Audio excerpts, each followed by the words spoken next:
Namaste and welcome to Chitti Media's Current Affairs show.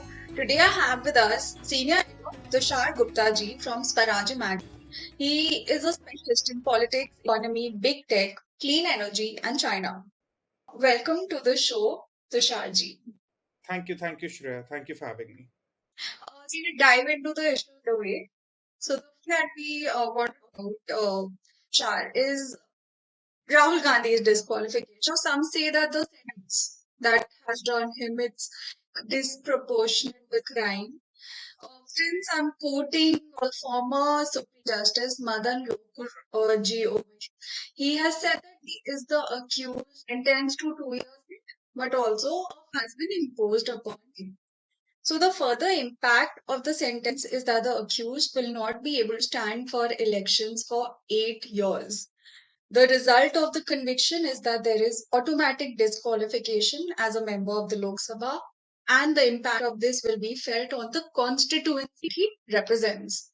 So, we want to know from you, and Rahul has questioned whether this kind of a harsh sentence was necessary, as well as there are political factions and leaders who are questioning the pace with which his disqualification has been carried out.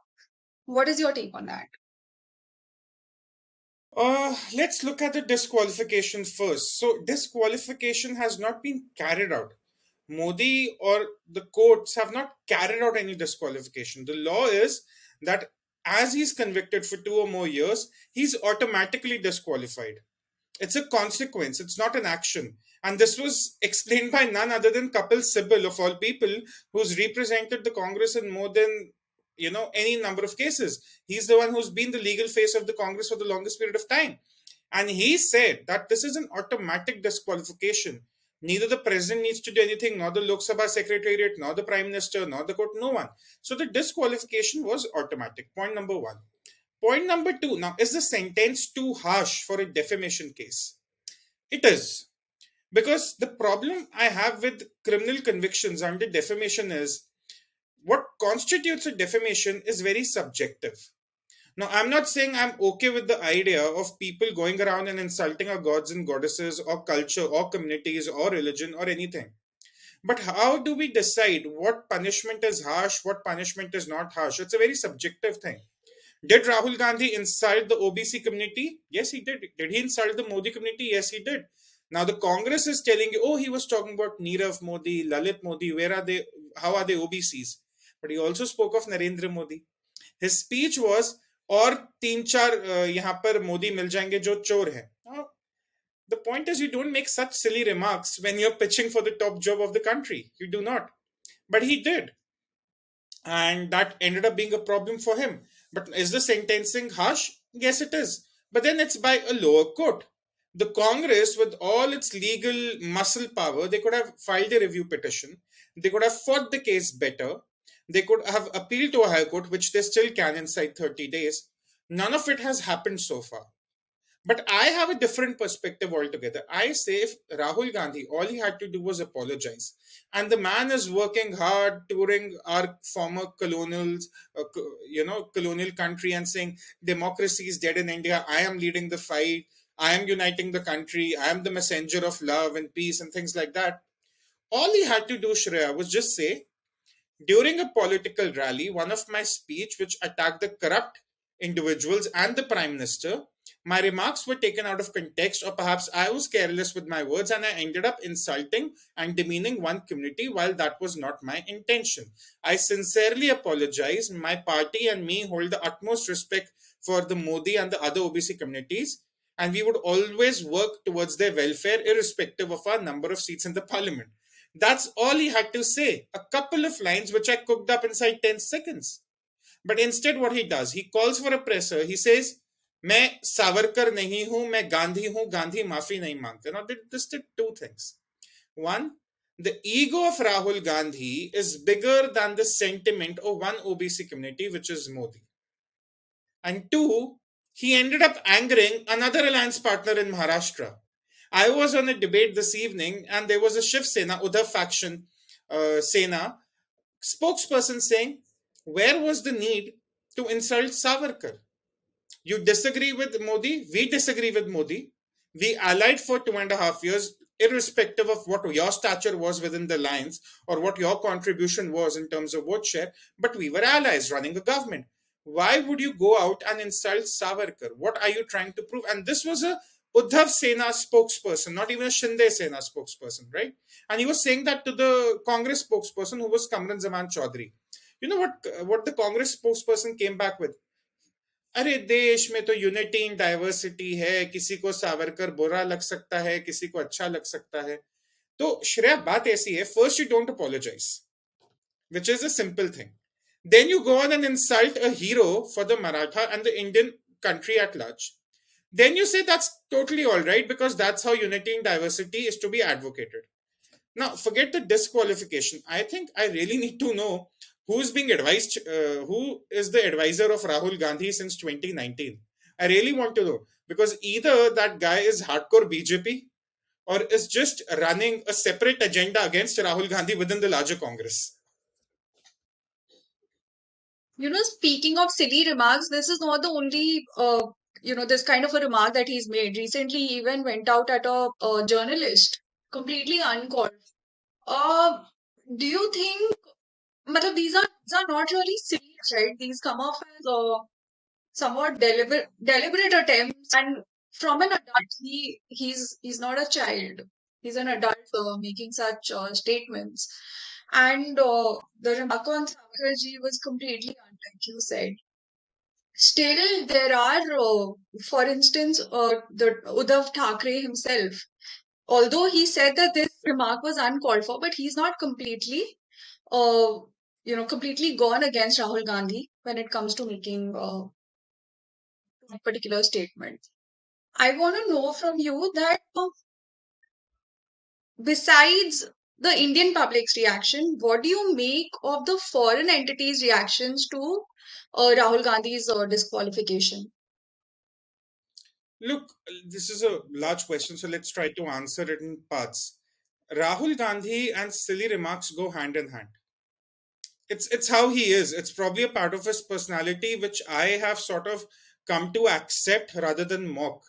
It's not even an anomaly, it's not a rare occurrence. This is who he is. He will say the most outrageous things, and the Congress party will come out on the streets defending it. So Priya Shrinate or Tehseen Poonawala will give it a very interesting spin and sell it to you as if this is the most intellectual thing that was ever said since the times of Chanakya. Nevertheless, what happened at that presser was very disappointing. Go back to 2012-13, Shreya.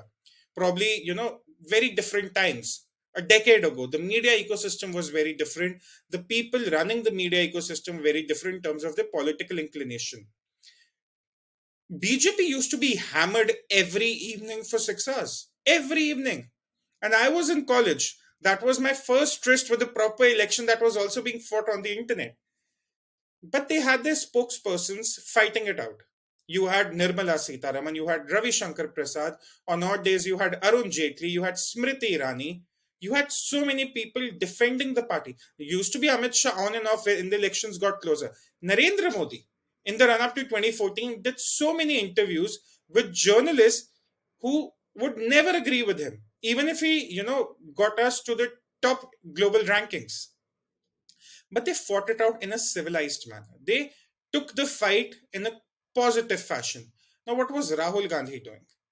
If you are saying that the press doesn't favor you, which it does, you can't be fighting with the media also. Pallavi Ghosh was livid and she's been covering the party for almost 2 decades now. She's been a representative of the party, at least in the media ecosystem, and she's been good at it. She's been very good at it because to defend the Congress is no easy task. He was lashing out at Rajdeep Sardesai also. Probably it was lashing out or was he being cheeky? I don't know. But you cannot afford to anger your own friends in the media. But he was doing that. So I don't understand what was Rahul Gandhi really trying to do about that. Point number two about the foreign entities. Now, US being run by Democrats right now, they'll make such statements. They'll make such statements. And we have to get used to it.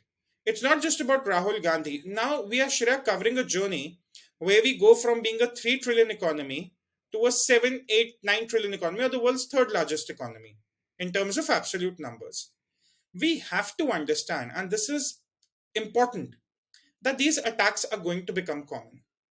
Tomorrow, you will build infrastructure at a brilliant pace. Someone in the New York Times will write an elaborate report how Modi's push for infrastructure displaced a local community. Expect that. This is a cliched headline, but it's very cliched, but it's very obvious too. Narendra Modi will have a space program. How India's Prime Minister, a Hindu nationalist, is diverting resources away from the poor to a space program for his own personal theatrics. That's the kind of coverage you're going to get. Economist the other day ran an article speaking positively about India's infrastructure. I was mildly surprised because for every 100 articles they've written criticizing this government needlessly without any solid base, they put out one convincing article. Oh, look, they did a good job. Now let's come to the government entities.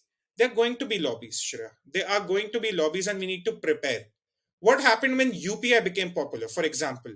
Visa and MasterCard started having a problem.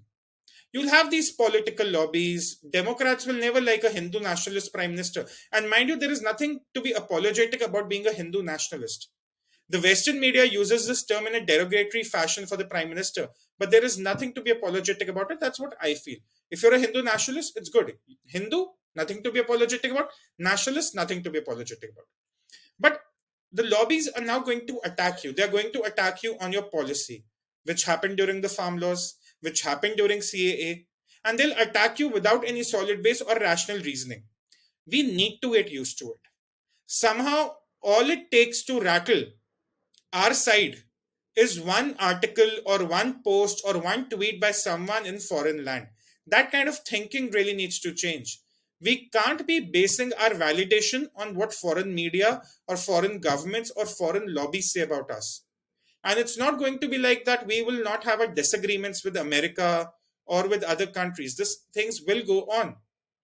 But the point is, we can't let them affect us or affect the policy making or affect how the votes are counted. Long ago in Swarajya, I had written an article where I said that the urge to seek the validation of Western media must stop. And I think that is something I stand by even today. If you need to understand what Modi has done, what India has been doing, read the Indian publications, not the foreign ones. Tushar, thank you so much for the insightful answer. The next thing that, the logical question which arises is that do you see the Congress party or eminent leaders of the Congress party distancing themselves from these remarks or these acts or statements of Rahul Gandhi for their own good or otherwise? Or do you see the party uniting at some point in future or going separate ways? Look, there is, and I say this as a voter who likes to vote for the BJP, and I always say this, Shreya, that journalists shouldn't be apologetic about their political inclinations. If anything, they should be honest about it because that helps the viewers make an informed choice. So, I, as a journalist, am very open about where I like to vote, and I like to reason with people who probably vote differently. That's how I think. But Shreya, talking of that, even within the journalist community, we all realize that there is an upper limit to how many seats the BJP can win. Maybe 350, maybe 360, and I'm talking about the NDA here. At best, probably if Narendra Modi is going full throttle, 380. There are still 160 seats in contention post that. I'm giving NDA 380 seats. They might end up with 340, and there'll still be another 200 seats in contention. Right? Post 24. Now, even amongst the staunchest of supporters of Rahul Gandhi in the media ecosystem, those who sit and analyze results on election days, spokespersons, you name it, they all understand that Rahul Gandhi versus Narendra Modi is a settled match. It's always going to be Modi taking Rahul Gandhi to the cleaners. That is a very well established political fact, even amongst the likes of Rajdeep Sardesai, have said it on television. That boss, every time you have a game set match like this, Modi is going to win.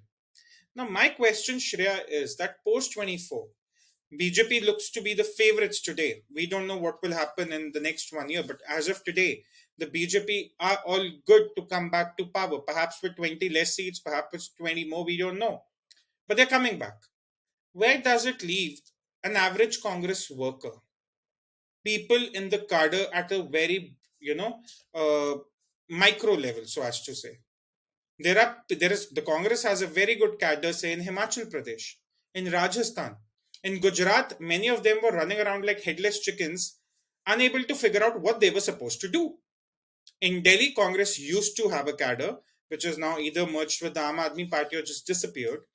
Uttar Pradesh, Bihar, West Bengal, Maharashtra probably gone. Madhya Pradesh, there's still a fight to be fought. Karnataka, there is a fight to be fought.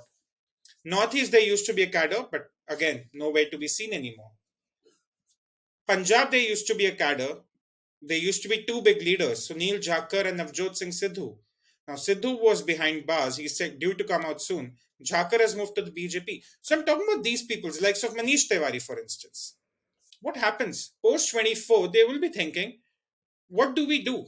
Do we want to represent a party that has no future in its current form?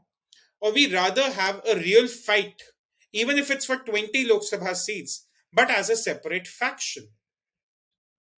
For the longest period of time, I think 24 elections would be the last time we see Congress as we seeing it since the 1970s and 1980s. There has to be at some point a split of sorts. A faction has to come out of the Congress, and it's not the Aam Aadmi Party. We like to think that the Aam Aadmi Party has somehow come out of the Congress. I'm talking about Congress leaders coming out separately to create a faction, to carve out a faction. Now, the problem is politically it doesn't make a lot of sense because they'll be ending up cutting the votes of the Congress itself and thus benefiting the BJP. So a lot of people might not think that, oh, it's is there any use to even build a faction? But not doing that will also be a problem in the long term. I'll tell you why. Let's say there are 170 seats in the opposition that are available for the opposition to win. They might be because of the majority of a certain community, because the BJP doesn't have a stronghold there, etc. etc. Now, are we looking at a national party in those 170, 190 seats? If at all we are, the national party needs to have at least 60 seats, at least one third of those seats. Congress doesn't have those numbers today. And the way Rahul Gandhi and Priyanka Gandhi are going about things, tell me, Shreya, where will they get those 30 seats from in 24? They had Punjab in 2014 and 19. That one state was oblivious to the Modi wave. That state is gone. They had Haryana. It's gone. The cadre is not anyway active there. The Aam Aadmi Party might make some dents. That's also very far-fetched. But even with all the misgivings of Manohar Lal Khattar, the BJP looks decent there. Uttar Pradesh, they were at least getting two seats. Amethi and Rai Bareli, if not anything. Sonia Gandhi is not contesting Rai Bareli and Samajwadi wants to put a candidate there. West Bengal, are they going to get those seats? Maharashtra, Gujarat. If anything, Gujarat, Karnataka, Madhya Pradesh, Maharashtra, they could all be golden ducks for the Congress come 2024. So tell me, where are they going to get those 30 seats from, which is going to be 1/6 of the seats we're assuming for the opposition. But let's look at the regional parties now. Nitish Kumar and the Lalu Prasad Yadav family in Bihar, they'll get some seats. Akhilesh may not get anything, but he can get at least 5 seats. Mamta Banerjee may get 15, 20 seats. DMK will get what it can get. The parties in Telangana will get what they can get. Aam Aadmi Party, I don't see them winning any more Lok Sabha seats, but let's give the benefit of doubt. Let's say they'll win 5 of the 13 seats in Punjab. Why would the regional parties vacate the space for the Congress now? In 2019, there was still a motivation to come together, that there was a UPA 2, there was a UPA 1, and probably they thought that Modi is just one of those anomalies that happens once in a lifetime. It will never happen again. But look at what happened during the state elections. Congress was a drag on West Bengal for the TMC, for the left. In Kerala, they were a drag. Rahul Gandhi jumping into the water out of that boat, the Kerala Congress alliance totally sinking. Karnataka, I'm being told, and I could be very well wrong about this, but I'm being told that the BJP again has a fight that they can win. They still, Congress cannot win Karnataka alone, mind you. They still need that other regional party. Maharashtra, nowhere to be seen. They were a drag on their alliance. Rajasthan, Ashok Gehlot is literally arm twisting private healthcare institutes to treat patients for free, as we saw that the bill came out today. Again, you do not have any prospects. Madhya Pradesh, there was such a wonderful prospect in Jyotiraditya Scindia. That's my personal belief. The party squandered it away. In Uttar Pradesh, they had Priyanka Gandhi, ladki hu, lad sakti hu. Vote mila nahi. There was no voting. Shira, the problem is, forget nationally, forget a Rahul Gandhi versus Modi. Even when they fight with the regional parties, like they fought with the Samajwadi, they pull them down. In Bihar, the allies were angry when Nitish Kumar and BJP won that Congress had actually dragged down the Lalu Prasad Yadav's party. So even the state parties are now very wary of tying up with the Congress because one, the Congress is very clear. We are the party that can lead nationally. Somehow we are the holy grail when it comes to the opposition. The regional parties disagree. If they agreed, all of them would have been visible during the Bharat Jodo Yatra. You can fool the media, you can fool the people saying, oh, this was just a walk in the park, this was just, our way of, spreading love and peace and harmony and all those fancy things you find in an Archie's Gallery gift card. But you need a show of strength. Where is that? Aam Aadmi Party, Sanjay Singh is seen with Rahul Gandhi. Suddenly the media is like, oh, there is an alliance happening. Aam Aadmi Party has 0 seats in the Lok Sabha. Why do people forget that? They lost their only Lok Sabha seat 3 months after they won 90 seats in Punjab. That's the allies that are willing to work with the Congress. BRS, for instance. Do you think anyone in the Hindi belt would want to vote for the BRS Congress coalition where there is an Aam Aadmi Party? Mamta Banerjee has not been able to get votes outside Bengal. You look at all these factors and then you ask that where is Congress today? What is the cadre thinking? And it's I know it's a very long if you look at multiple factors, but should I assume yourself to be a Congress person, a Congress worker in Gujarat? What are you thinking? That I have a 30 years political career ahead of me. I'm 30 right now. I would at least want to be a state minister. Let's say you're aiming for a lower bar. I want to be in the state cabinet. What is happening? Nothing. So at some point, Congress has to split. I think they would want to wait out 24. But if Rahul Gandhi loses for the third time to Narendra Modi, and of course, everyone would be factoring in the inevitable delimitation that is also on the cards for the Lok Sabha, I think there will be a split within the Congress.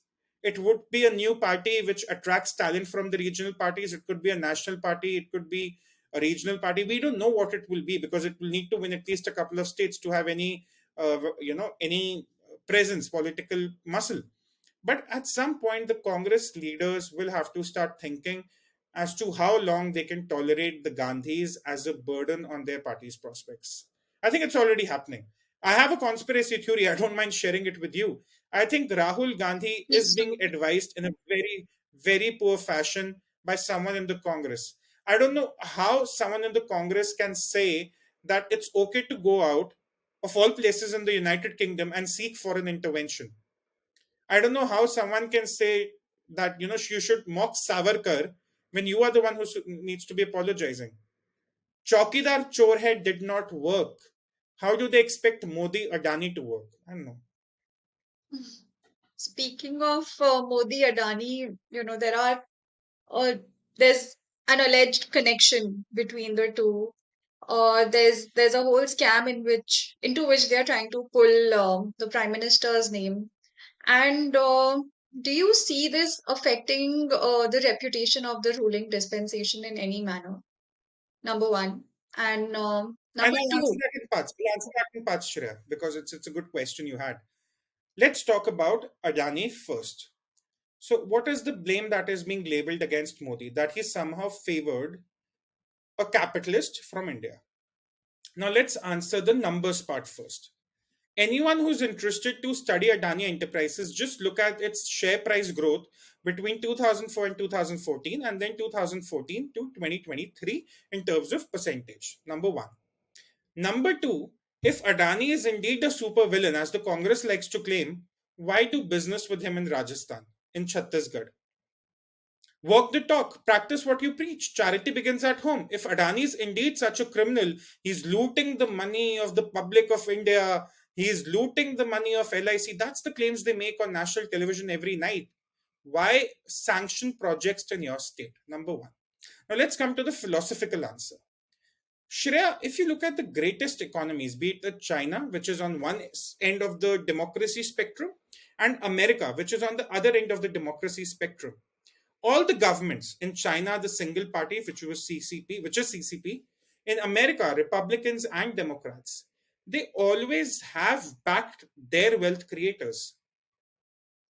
This is this mentality that we have. I don't know, we inherited from our Nehruvian socialism, we inherited from our thinking of Sarkar is my bap, or whatever it is. We somehow think that the government lobbying for a wealth creator in India, based in India, employing in India, paying taxes in India is a bad idea. So when that news of the Indian government lobbying for Adani in Sri Lanka came out, I don't know how true that news is, but let's say that did happen. Let's assume for a second. Why is it so wrong for an Indian government which is strong, which can flex its geopolitical muscle to lobby for any big company in any part of the world? Wasn't Xi Jinping lobbying for Huawei in India? Hasn't the US president lobbied for several multinationals in different parts of the world? Should I guess which is the biggest lobby, which is the biggest pro China lobby in America? Of all things, it's the Wall Street. So I don't know why we have this mentality that, oh, if the government is backing a capitalist, there is some bad idea, there is some evil going on, there is something wrong about it.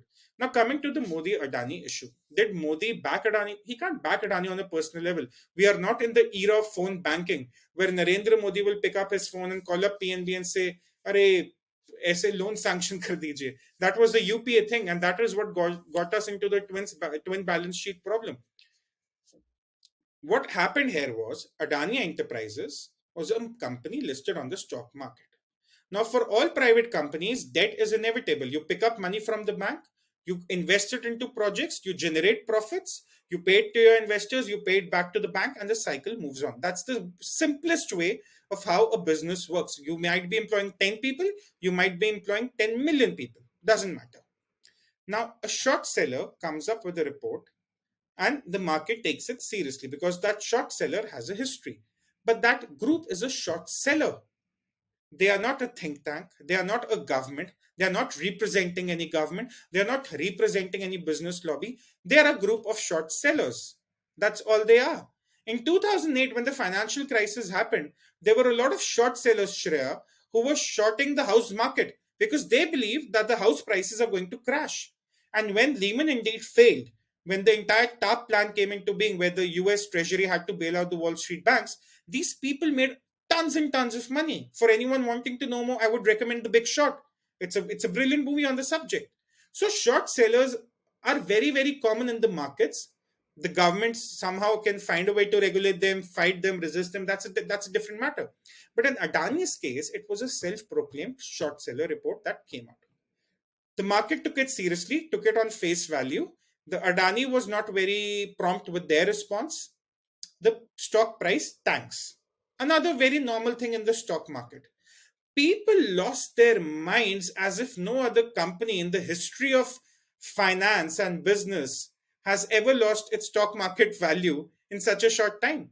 You look at what was happening to Netflix in 2020, 2021, 21, 22 rather. They had reached humongous highs during the pandemic. Their share price touching $700. They came down to at one point to 180. They came down. Look at what happening to Meta, the layoffs. You look what happening to Alphabet, Microsoft, Amazon, all of these big tech companies. And it has happened several times. It's not an anomaly. Companies do lose their stock market value, but no one loses their mind over it. It's a risk the investors are taking. It's a risk the market is taking. It's a risk those businesses are taking. Nevertheless, people made a huge hue and cry about Adani's stock market crash. Then they had a problem with LIC investing its money in Adani, even though LIC came out with a statement that all our investments are still in the green. They retracted their argument about public money being lost. The retail investor money in Adani was too little for anyone to make a difference. And even then, even after the short seller report and the whole tanking, over a period of 5 years, the stock was still making profits for people who had invested, say, 2, 3 years ago. So there was no problem. But then they somehow wanted to do a Rafale again and it became Modani, which is Modi and Adani. Now, Rahul Gandhi says there are shell companies through which Adani is investing money in India. Mahua Moitra, though she's blocked me on Twitter, put out a tweet saying offshore entities of Adani have invested money in Adani via FDI, something on those lines. Does she know that it's actually allowed? It's legal to do so. It's legal to do so. And Adani hasn't, so far as it has been proved or not proved, committed any crime. But Rahul Gandhi says there are shell companies. Okay, if you know so, where is the paperwork? Where is the financial trail?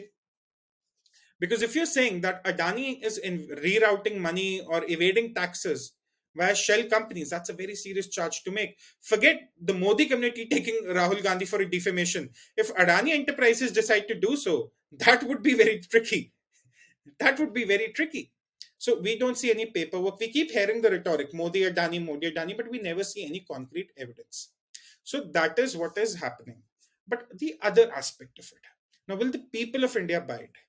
Shreya, I've been working on a book and it's due to be released later this year, which covers the macro perspective of the work done by this government. And I've been visiting several parts of the country for it for a while now. I've been in Odisha, in rural Odisha, which is not a BJP stronghold. I was in Sikkim very recently, which is again not a BJP state. There is, of course, the MP coming from there, but it's not a BJP state, typical BJP state. What are the people saying there? Women on the ground do not care for Adani, do not care for what BBC says, do not care for a Credit Suisse report, do not care for a Hindenburg report. What has transformed their lives in the last 9 years is a RuPay debit card. Something as trivial as that. Something as trivial as an LPG cylinder, which we probably take for granted. Something as trivial as a toilet that we've never lived up without. Something as trivial as piped water connection to their homes, which saves them 2 hours every day under the sun. People on the ground, the rural population, 800, 900 million people of India, are looking at that aspect of governance and they're very happy about it. Even though some state governments have tried to be a little cheeky and rebranded all those development and works done as their own, but the people are able to see right through it. What a lot of people in Delhi media do not realize, Shiran, I'll tell you, after doing a lot of debates on television for the last 2 years, people in Delhi and Noida, to be more specific, not a lot of all of them, but some of them, most of them rather, believe that what they think is a very major issue is what the people of India also believe is a major issue. It doesn't work that way. It doesn't work. What we see on Twitter is not what the people on the ground care about. You should see the kind of acceptance Narendra Modi has got because of something as trivial as a road that was repaired that goes to the China border in Sikkim. You should see how that has impacted tourism and how the local drivers feel about it. To give you one example, you should see what a Jal Jeevan mission or a water tank coming up in a village does to the women of that village in terms of their political inclination. This is the welfare we are talking about. Now, one thing you can call Modi several things, but people on the ground know, even in the media know, you cannot call him corrupt. People know that, and people have accepted that. It's not blind. Probably you can call it blind trust in the man, but he's proven it for the last 9 years. So, if you go out again with this, array, chaukidar chor hai, modani hai, ye hai, wo hai, people are not going to buy this argument. I don't think even people within the Congress buy that argument because if they did, they would have distanced themselves from Adani. And again, brings me back to the same point. There is someone in the Congress who wants Rahul Gandhi to fail big time. Because why would you do another chaukidar chor hai after apologizing for it? After losing elections because of it? Why would you make the same mistake again at the cost of losing another national election? Think about it. What an absolutely delightful answer, because not just for the Adani aspect of it or the Modani aspect of it, but for the mere fact that it takes us back to the ground realities of what people really want and need. Thank you for highlighting that. Um, Moving on, I want to come to the second aspect of this issue. Do you see either on the Adani aspect, the Modi Adani supposed connection, or on any other aspect, do you see the different parties in the opposition? Do you see them uniting at any point?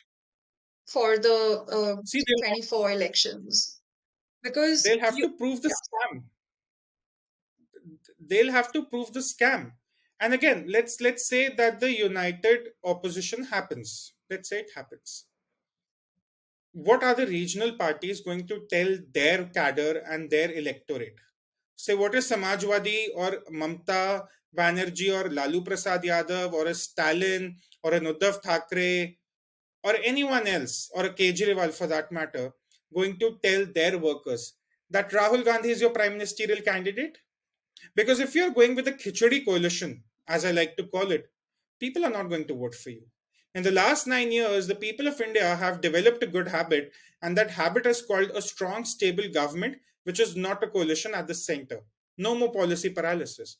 So, what are you going to tell? You're going to get on a stage, do another one of those, theatrics which they did in 2019. I think that was in Bihar or somewhere where Mamta Banerjee and Sonia Gandhi were seen together. There was Kejriwal invited or not invited, I'm not sure. But are you going to do that again? Let's say you do that. Now, is Samajwadi Party okay with vacating their space for the Congress in UP? Is Mamta Banerjee okay doing so? No. TMC has this philosophy, which they have been peddling on television for a while, that we want to back all the regional parties in their respective states to win the election. So they want to make it a state versus state. Say in UP, Samajwadi competes with the BJP. In Bengal, it's TMC versus the BJP and so forth. And at the end of it, you put together a coalition. And Congress also would probably want that because all Congress needs to win is 120 seats. They would want their allies to win every other seat. But if Congress is winning 120 seats, rest assured, it's pretty much curtains for the BJP, which is not how things looking, but we're just playing along. It's all game theory. So let's say you're an Akhilesh Yadav, you've just got 40 seats for the coalition. You're a Mamta Banerjee, you've got 30. You're a Lalu Prasad Yadav, you've got 25. You're a Stalin, you've got another 30. You are a Kejriwal, you've got 10. You're a Uddhav Thackeray, you've got 10. That's roughly 140 seats. Now, tell me, Shreya, first thing, where will Congress get those 120 seats from? Let's say, even if they get it, how long will people, how long will this coalition work? Because we are looking at a policy paralysis. We'll be looking at a lot of corruption. I'm not sounding overly pessimist, but I personally do not think that for India's economic growth, we need coalition. I'm happy if the Congress can get 300 seats on their own in a parallel universe and form the government. But that's not happening right now. No other regional parties in the position. So are you going to tell the people of India that this is what your next government looks like? An Akhilesh Yadav for a home minister, a Mamta Banerjee for a finance minister, a Rahul Gandhi for a prime minister, Arvind Kejriwal for perhaps, I know, freebies minister, whatever you want to do, or Tej Pratap Yadav for defense minister. What are we telling the people of India? Because people of India, thanks to Mukesh Ambani, are on the internet and they see things for themselves. Gone are the days when you could give everything an intellectual spin and sell it to the people of India. People now see through things. People, the moment they see a coalition which is built not on principle but on the prospects of looting money from the country, they'll vote against it. So this is also benefiting Narendra Modi. I remember there was this debate I did in 2021, Shira. This was November 2021, and I did it from Kashmir. And there was Saket Gokhale saying that we believe Mamta Banerjee should be the face of the opposition. And I was very happy. I told him, Saket, I usually disagree with you, but this time I agree. Because if Mamta Banerjee is indeed the face of the opposition, Modi can sit back and relax because he's not winning anything less than 400. So the people of India are very smart. People of India are very, very smart now. They see through things. They're on the internet. The internet is multilingual. They have all the literature they would want. And the BJP, of course, does a stellar job of it, of communication. Though I wish they would repeat it on the national level as well. But they do a stellar job when it gets to, the pulse of the people at the booth level, even offline, even. They get it done. So what are the people of India going to choose? And they've seen it during COVID, mind you, Shreya, that how India's federal structure also failed them in some ways. They saw it in Maharashtra, they saw it in Delhi, and they also saw what a double engine does. They saw it in UP, they saw it in Madhya Pradesh. Let's not forget that when the pandemic began, there were long, fancy editorials written by the fanciest of peoples sipping a wine somewhere in some corner of South Delhi saying, UP is going to bear the brunt of the pandemic, and this is something Yogi and Modi cannot control. Literature was there. What happened at the end of it? Who was that one chief minister who said, should the people of other states be allowed to come into our state? People remember all of that. And the good thing about Narendra Modi is, and Amit Shah also, and whoever else who campaigns, they'll take out all these statements. You think that the call for foreign reaction will go down well with the Congress or will help the Congress during the national elections? Wait and watch. Mark my words today. The BJP is going to take the Congress to the cleaners for this one very silly line that Rahul Gandhi uttered. So, coming back to your question, would people vote for a strong, stable government that has given them everything in the last 10 years? Of course, the BJP has made mistakes. Governance is all about net outcome, and this has been a net positive outcome government. Or are they going to vote for a khichdi, which probably has no ideology, no agenda, nothing in terms of ideas or what they would want to do for the country? People are smart.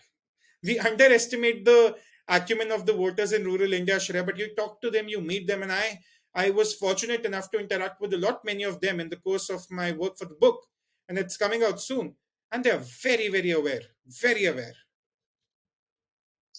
Thank you, Tushar. Congratulations on your, although it's premature, but congratulations on your effort on going down to the, the grassroots and finding out what's really happening and, for the upcoming book.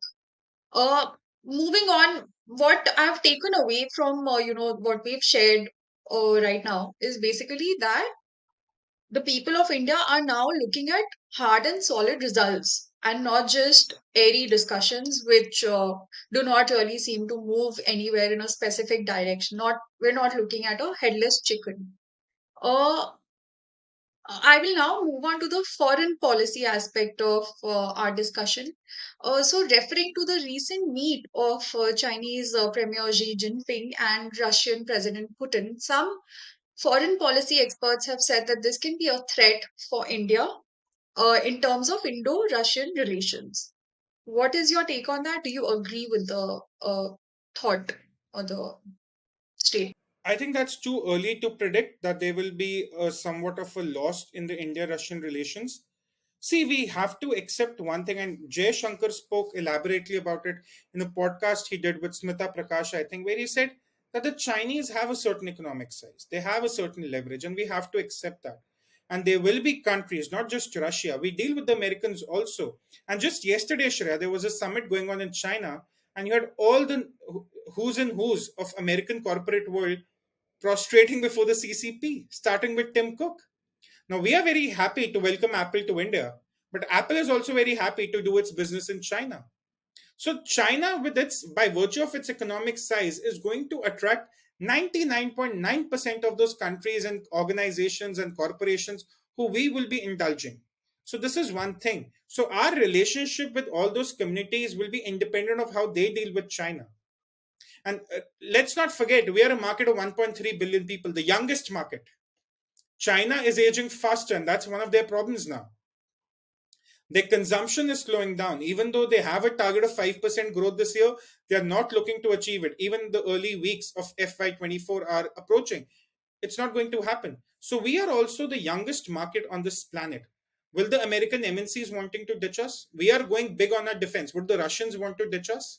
Our consumption of oil will also go up. Will the Middle East want to ditch us? I'm looking at it in a very simple perspective. I don't want to over intellectualize this aspect of geopolitics because the world is changing. One thing I totally believe is that we are not in a world where there are two power centers. Eventually, Europe will have to find its feet independent of the NATO, and they will have to emerge as a power center in terms of economics, in terms of what they can do for the other parts of the world, how they can engage with, say, Africa, for instance. What is China? Another power center. What is Russia? Perhaps a declining, but yet a power center. America, a problematic society, but still a power center. What is India? Another power center. So we have to start looking at a world, a multipolar world, as again, Dr. Jay Shankar has aptly put 2, 3 years ago in his book. So in that, there will be bilateral arrangements between countries, and those same countries would be dealing with other countries who we not may not share the best relationship with. But that's what the new world is all about. It's not like either you are against us or for us. It's like everyone is catering to their own specific interest. The Europeans are engaging with the Chinese at so many levels, so many strategic investments. I'll give you another example. But does it stop from certain countries in Europe from banning a TikTok or a Huawei? No, it doesn't. Americans and Chinese, they keep talking about decoupling, but can it happen? It doesn't happen. They talk about Taiwan, Nancy Pelosi makes a heroic trip, and things like that. Does it happen? It doesn't happen. The Quad, another aspect. Will Japan stop trading with the Chinese? No. So I don't think we should really just call it a day for the Indo-Russian relations. They are a strategic defense partner. And when we were engaging with America, we did not let go of the Russians. So no reason to believe that now that the Russians are engaging with the Chinese, they let go of us. And anyway, look at the political positions of both Russia and China. We can't predict their future 5 years from now. But we can do that more safely for, say, an India or an America. But can we do the same for a Russia or a China? Not really. So what you're saying is that even in terms of bilateral relations, the world in general is getting more liberal in its approach. It's getting more independent in its thought process. It's getting Latin America for the longest period of time was engaging with North America. But now they have a lot of Chinese investments there. Africa was dependent on the US and Europe for the longest period of time. Now they see investments from the Chinese. India, until the Cold War ended, was more of a Russian partner than an American partner. Look how things have changed. I wouldn't call it a liberal world. I would call it a more priority driven world, for the lack Or, of a better yeah, phrase. I would or economics driven world, maybe. Economics driven. Everyone is looking at their economic interests, which happened when we were importing Russian oil. The foreign minister and the finance minister were very clear about it.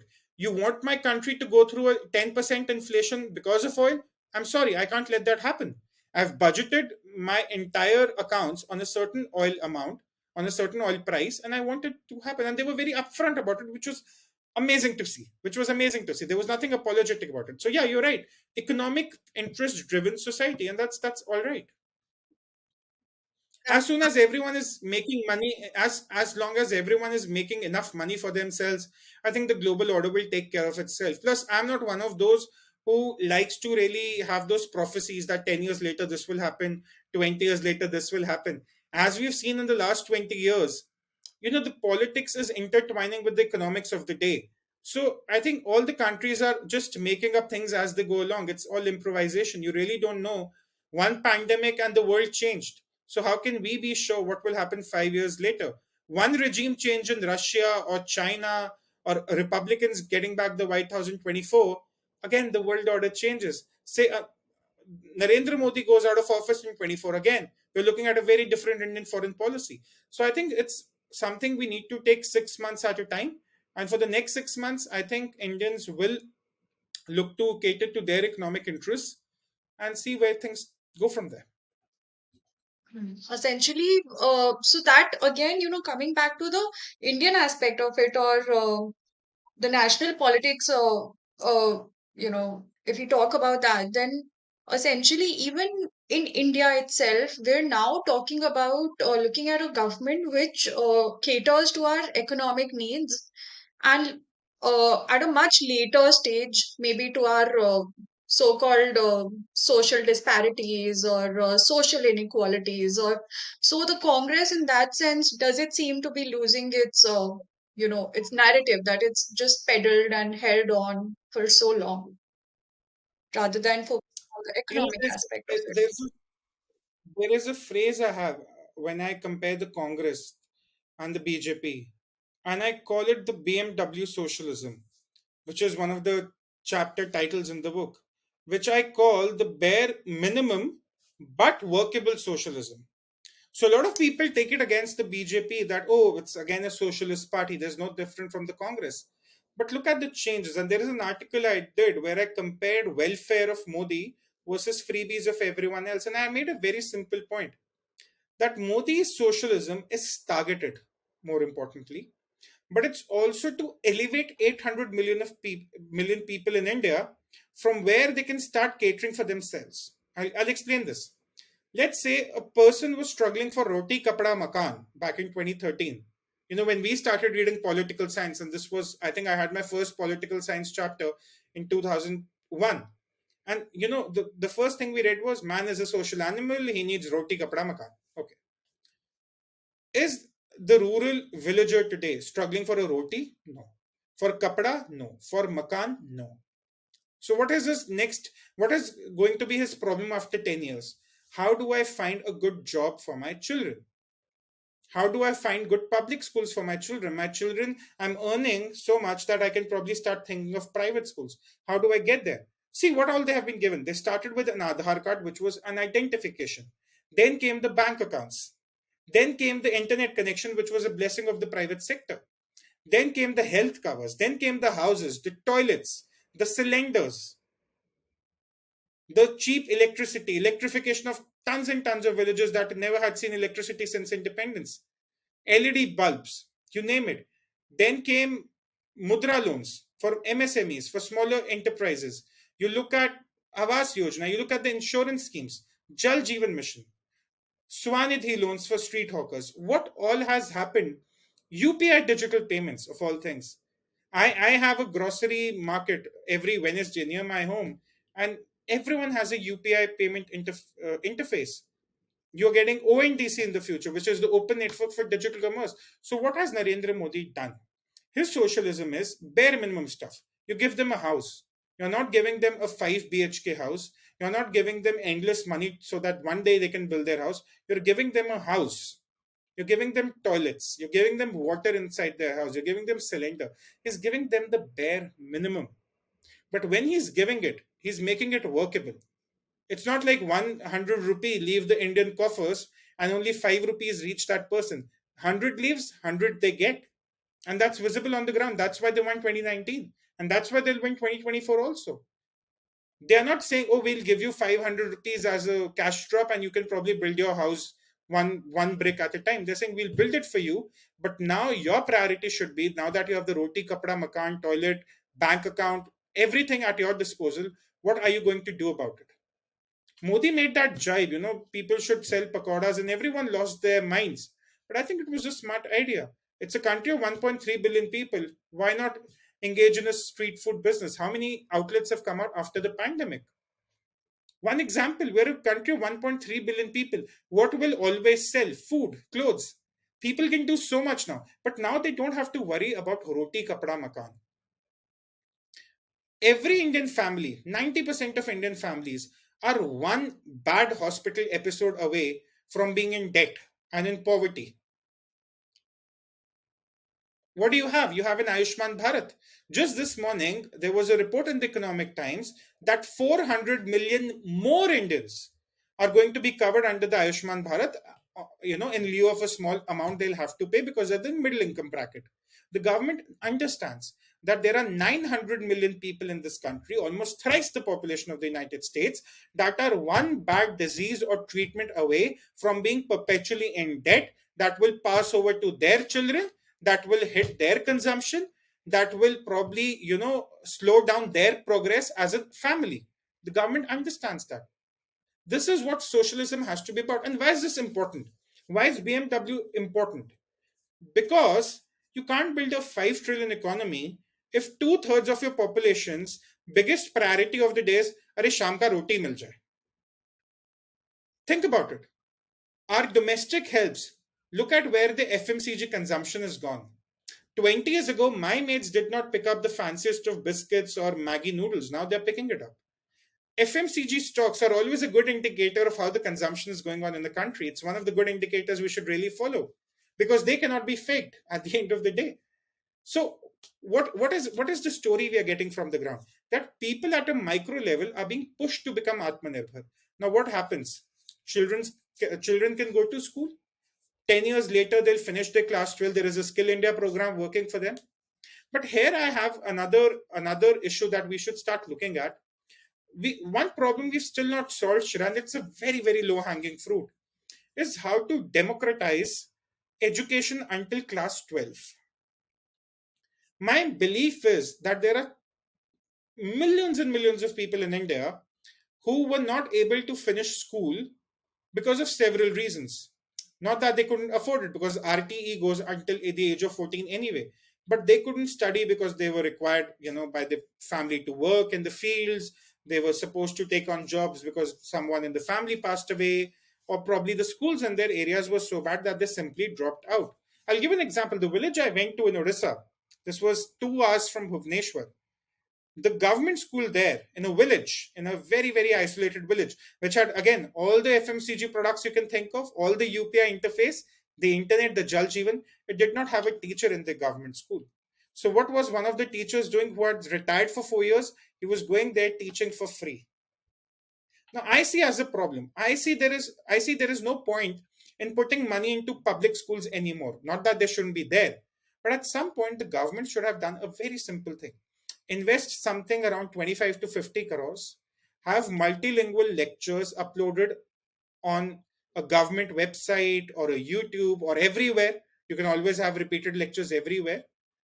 Just democratize education until class 12, have it in the fanciest of forms. Right now, there are some lectures available under the NCRT, but they're of very, very mediocre quality. I'm saying the government could have just hired some private sector company, or, under the HRD ministry, they could have just gone for something like a lectures which were uploaded in multilingual format, in video format, which were available for everyone in India. And there was given an option that people between the ages of 15 and 35, 45, 65, whatever, can take their class 10 exam, can take their class 12 exam. That's all they had to do. People study online, they sign up for giving the exams, they complete their class 10th or class 12th. Imagine how many people would come back into that whole skill development purview. What a brilliant It's a very idea, low hanging. actually. Digitizing It's education. And this is something because like it's like a private upgrade, you would say, except at the school level. not even an upgrade, because upgrade deals with college courses. My idea is that make everyone eligible to sit in one of the most basic entrance exams after class 12. Just give them those resources. What is Byju's doing? I mean, I have nothing against the company. I don't invest and I don't know. But it just gave you some very fancy lectures which we used to study from NCRT books, and parents are now paying a bomb for it. And that company is into losses. I find the entire idea very appalling. My thought process was that there are 900 million people in India, probably a billion people in India, who will never be able to afford a Byju's for their kids, not even in the next 10 years. Not because it's not worth it, but because they simply don't earn that much. Just all the HRD ministry had to do was push out lectures in multilingual formats, hire the best animation artists, hire the best people in the job, give them the contract, have the lessons there for at least 5 years, and when the NCRT updates the syllabus, you can keep making those changes. Just have it out there on every platform, flood the platform. If T Series can have a channel with 250 million subscribers, why can't the government create one channel like this, which is a go to platform for anyone who left out their studies and just wants to come back and study? Now, they could have prepared for class 10 in either 6 months or 6 years, their choice, but all they had to do was sign up, sit in the board exams, and get done with it. That's all they had to do. Brilliant insights into the aspect of digitizing education, and we hope that the government does take it up at some point, because as we move further towards developing the country, it's more and more important that education reaches the masses, because I myself have witnessed some 2 hours away from Jodhpur, we had visited this government school, and there were kids there who wanted to study, but there were hardly any teachers. The absenteeism was really high. So, digitizing would definitely provide a much better solution for the whole thing. And sure, it's not like Yeah. you're uploading some very hi-fi intellectual property, or it's something very basic. Even today, someone who makes a simple YouTube search can get all the lectures. My point is, let's enable people to complete class 12, and perhaps then have scholarships that can be funded by the private sector, public sector, whoever. And there are enough people who will be willing to fund such brilliant students in the urban cities, that go study in whatever college you want. Because tomorrow, let's say you even take out 1 million students who come back to complete the class 12. Let's say even 10% of them end up creating their own businesses. What is the potential? There are some businesses that do not require fancy MBA degrees. They people just require skills. Why aren't we thinking on those lines? Why have we made education, and it's not the government that has done that, but the private sector, the market, hand of the free hand within the market, made education such a luxury for the people at the grassroots level. That's what I find wrong. And I somehow sympathize with the government also, because the way the government schools are, and I have studied in one for 2 years when I was in class 11 and 12, they are not going to fix themselves in another 10 years. That's how the culture is. It's a sad story, but that's what it is. Rather than investing, I'm not saying you shouldn't be investing in public schools. Invest, but that's not going to give you results immediately. In the short term, all you need is 6 months, upload the lectures, tell the people of India you left your studies in 1965. You are what? You would be around 73, 74 today. Come back. We are giving you the option to complete your class 10. He might just do it for fun, or she might do it for fun. Imagine how many women in the age group of 30 to 50 would want to come back just for the sake of it, just for fun, just for their own self respect and dignity, just for their own satisfaction. Give them that option and give them brilliant lectures, not the boring ones that are uploaded on NCRT currently. Those are very badly done. Take a cue from what the private companies are doing. Take a cue from how lectures are done in the West. Take a cue, take some lessons and upload them. What's the harm? You're just helping the people of India, and it's all for free. Anyway, the NCRT books are available for free in all languages on the NCRT website. So I'm just asking for a better video format of the same. Brilliant task, I must say. Moving on to the last segment, I want to know from you that basically when we were talking about the economy aspect of things, then despite being one of the world's fastest growing economies, India's position in several world rankings and indexes has alarmed people. For instance, the World Happiness Report, which was recently published by the United Nations Sustainable Development Solutions Network, it has placed India at 126, 126th position out of 137 countries, which is, of course, far behind Nepal, Ukraine, Russia, China, Bangladesh, Sri Lanka, and even terror torn, food deprived Pakistan. Uh, Besides, we've also been placed at about 150th position on the World Press Freedom Index in 2022. So, what's up with these indices, and can we really rely on them? No, no, no, absolutely not. You know, through your channel, I really want to tell the people, whoever are watching this, and I keep saying this on Twitter as well, stop taking these indexes, these reports, your Western publications seriously. I have been consuming my news for at least a decade now from foreign publications. I'm subscribed to a dozen of them because that's what I do for a living. And none of them will ever write good stuff about India. India has a space program. The New York Times finds ways to mock it. India takes bank accounts to every household. There is someone mocking it. My problem is, this is again a mindset problem that we have, that we wait for an economist to tell us, oh, your economy is doing all right. We wait for a foreign affairs to tell us, oh, your foreign policy probably makes sense now. We wait for a New York Times or a Washington Post to tell us that, oh, probably you're on the right track. A journalist starts writing for the Washington Post, and in our heads, we automatically assume, oh, she must be so qualified that the West wants a perspective. But most of these publications, Shreya, they have their editors in Delhi who cannot survive the temperatures or the climate or the cultures of any other parts of India. They do not make an effort. They take out whatever they've heard from the Noida media, and those that to just English channels, and form a perspective after their own biases and political icing. Why would you want to trust something like this? My objective has always been to tell people that if you really want your country to be heard on a global scale, you can't convince the foreign publications. You have to create media unicorns in India. I would want 50 publications like Swarajya to exist. I want 500 channels like yours to exist, like City Media to exist. I would want so many news channels to come up overnight in multilingual languages that are seen by people over the world, because Indians are everywhere essentially. I would want the best English channels to come up, because at some point we have to understand. When we have to follow the elections in America, do we tune into the Indian Express? We never do. We tune into a Fox. We tune into a CNN. But when it comes to our own validation, suddenly, oh, what is CNN saying about us? And this is a problem of the government as well. The other day, something was written in Wall Street Journal, and everyone was sharing it as if, oh, this is a Nobel Prize coming in. The problem is, if you're going to take their praises seriously, then their ill-founded criticism will also be accepted by the masses. We don't want that. These are not serious researchers. And I say this with utmost respect. I like reading the Financial Times, but I've never seen one in depth report about India. Economist, I never subscribed to. I subscribed it when I was a young college grad, but I post that I just saw it as a waste of money.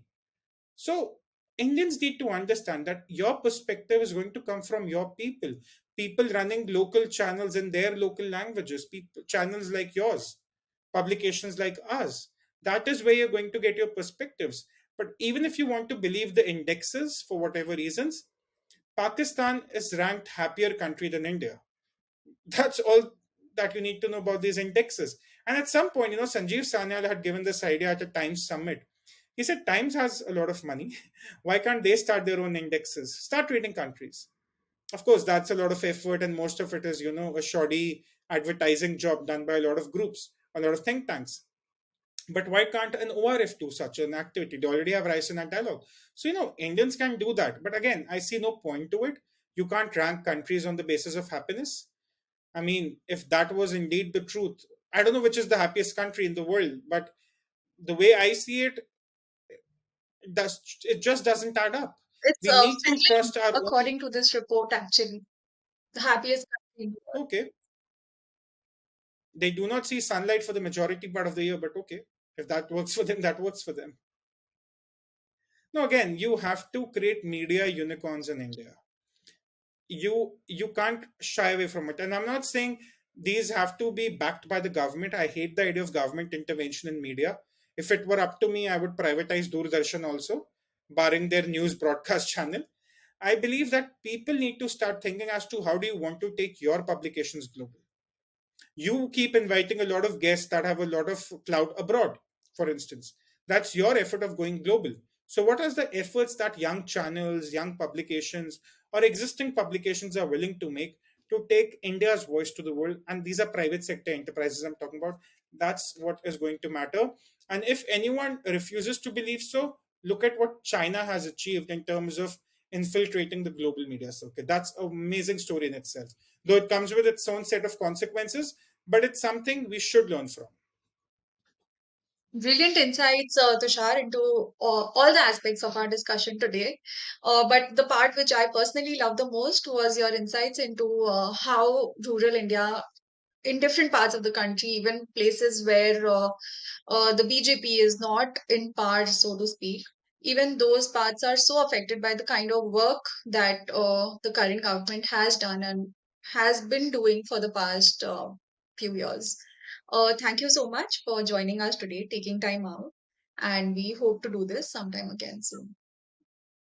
Thank you, Shreya. Hope to see you soon again.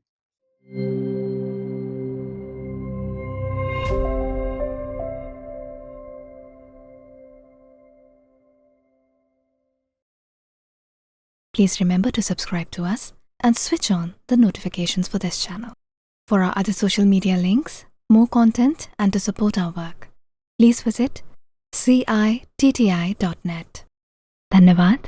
Namaskar.